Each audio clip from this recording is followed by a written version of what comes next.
স্বাগতম ভূতের কলমে, ভয়ঙ্কর গল্পের সমাহার। আসসালামু আলাইকুম। সাথে আছে আমি নুসরাত জাহান নিশি। শুরু করছি আমার অভিশপ্ত বইয়ের রহস্য থেকে কিছু গল্প। পর্ব 1, ধুলোর নিচে চাপা পড়া অভিশাপ। গ্রামের শেষ মাথায় পুরনো এক লাইব্রেরির, নাম নন্দন পাঠাগার। একসময় সেখানে প্রতিদিন শত শত পাঠক আসত। এখন কেবল ধুলোমাখা বই আর মৃত প্রায় নীরবতা। এই লাইব্রেরির রক্ষণাবেক্ষণের দায়িত্ব পেয়েছিলেন আরিফ, গ্রাম্য এক তরুণ, যার বইয়ের প্রতি ছিল অদম্য ভালোবাসার অফুরন্ত কৌতূহল। এক বিকেলে যখন মেঘলা আকাশ ধীরে ধীরে সন্ধ্যার আধারে ঢেকে যাচ্ছিল, আরিফ লাইব্রেরির ভেতরে গভীরভাবে হারিয়ে গিয়েছিল পুরনো বই গোছাতে।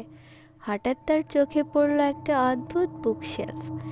সেটা এতদিন চোখে পড়েনি কখনো। বুকশেলফের গায়ে যেন ছাই জমে পাথরের মতো শক্ত হয়ে গেছে।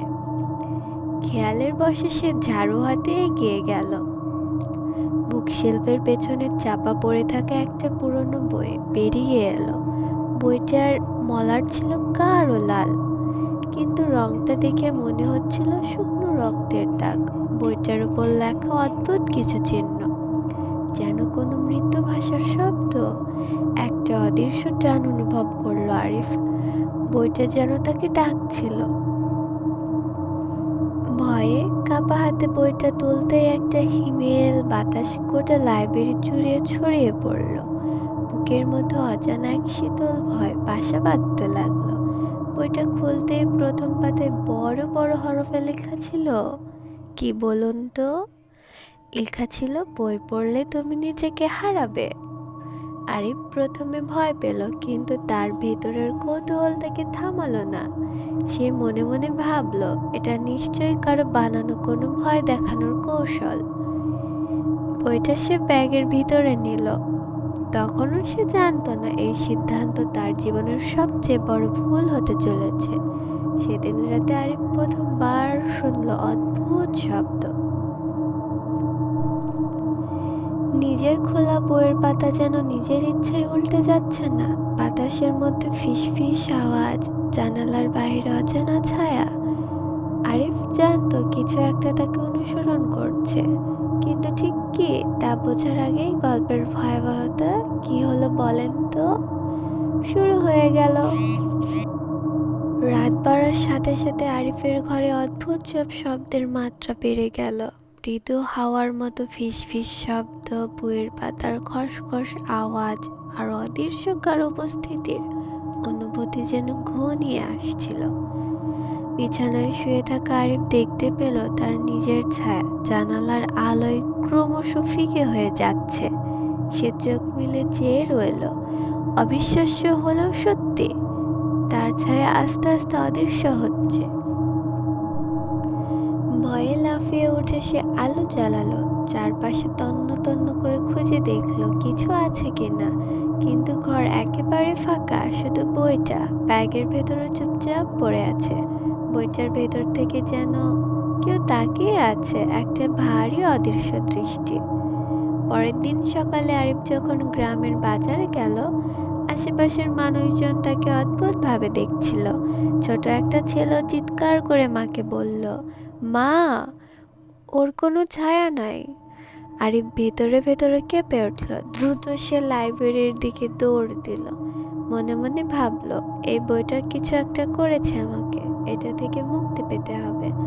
লাইব্রেরিতে ঢুকে সে বইটা টেবিলের উপর রেখে দাঁড়িয়ে পড়ল।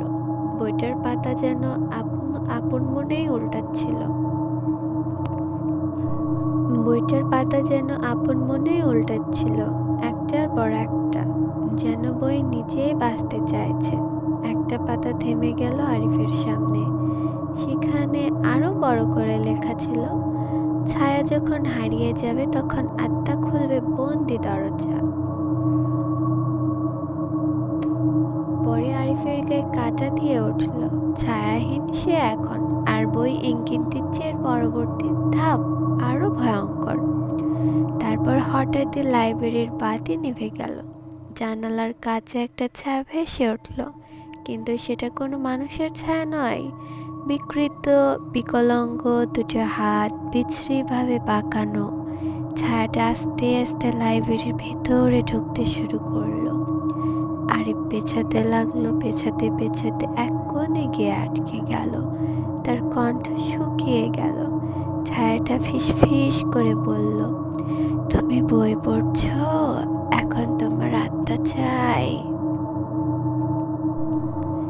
ছায়ার সে বিকৃত ফিসফিসানি শুনে আরিফ মনে মনে প্রায় নিশ্চিত হলো এই বইটা কোনো সাধারণ বই নয়, এটা একটা জীবন্ত অভিশাপ।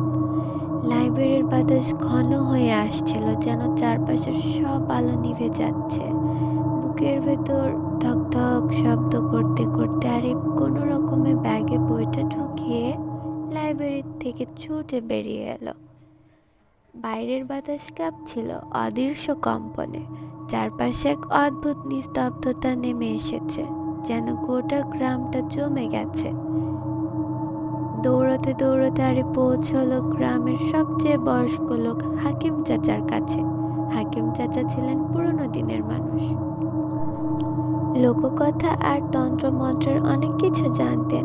আরিফ হাঁপাতে হাঁপাতে বলল, চাচা, আমার ছায়া নেই, আমার পেছনে ছায়া আসছে।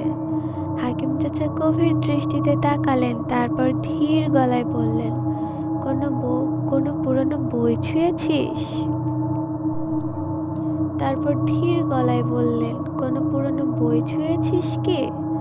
আরিফ অবাক হয়ে মাথা নাড়ল। তখন হাকিম চাচা গভীর গলায় বললেন, যে বই ছোঁয়া চুরি করে সেই বই ঘুমিয়ে আছে।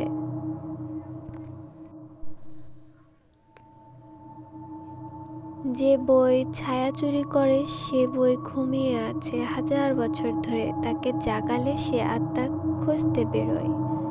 তারপর হাকিম চাচা ছোট একটা কাঠের বাক্স খুলে একটা পুরনো তামার তাবিজ কিনলেন। আরিফকে বললেন, এই তাবিজ রাখো, আর কিছুতেই বইটা খুলিস না। রাতের মধ্যেই ওই বই ফেরত দিতে হবে যেখানে এটা ছিল, নইলে ছায়া তো যাবে, প্রাণটাও যাবে। কিন্তু কথা শেষ হওয়ার আগেই হাকিম চাচার ঘরের বাতি হঠাৎ নিভে গেল। জানালার পথে একটা কালো ছায়া ঢুকে পড়ল ঘরের ভেতর। ঠান্ডা বাতাসের ছটফটা লাগলো। ছায়াটা এবার আর দূরে থাকলো না, সরাসরি আরিফের দিকে এগিয়ে এলো। তার চোখ দুটো ছিল লালচে, পচা মাংসের মতো গন্ধ ছড়াচ্ছিল। ছায়াটা ফিসফিস করে বলল, আমার বই ফেরাও, না হলে তুই হারাবি নিজেকেই। বলেন তো কি বলছিল? আমার বই ফেরাও, না হলে তুই হারাবি নিজেকেই। হাকিম চাচা লাঠি হাতে ছুটে এসে ছায়াটার দিকে তাবিজ ছুঁড়ে মারলেন। ছায়াটা গো গো শব্দ করে কেঁপে উঠল, তারপর ধোঁয়ার মতো মিলিয়ে গেল। আরিফ কাঁপতে কাঁপতে মাটিতে বসে পড়ল। হাকিম চাচা বললেন, তুই এখন বিপদের মুখোমুখি। এই বইকে ফেরত না দিলে তোর তার শরীরে আলাদা হয়ে যাবে চিরতরে। আরিফের সামনে এখন একটাই রাস্তা, যে করেই হোক বইটা যেখানে পেয়েছিল সেই লাইব্রেরির বুকশেলফের পেছনে ঠিক মতো রেখে আসতে হবে। আর তার জন্য সময় আছে মাত্র 1 রাত।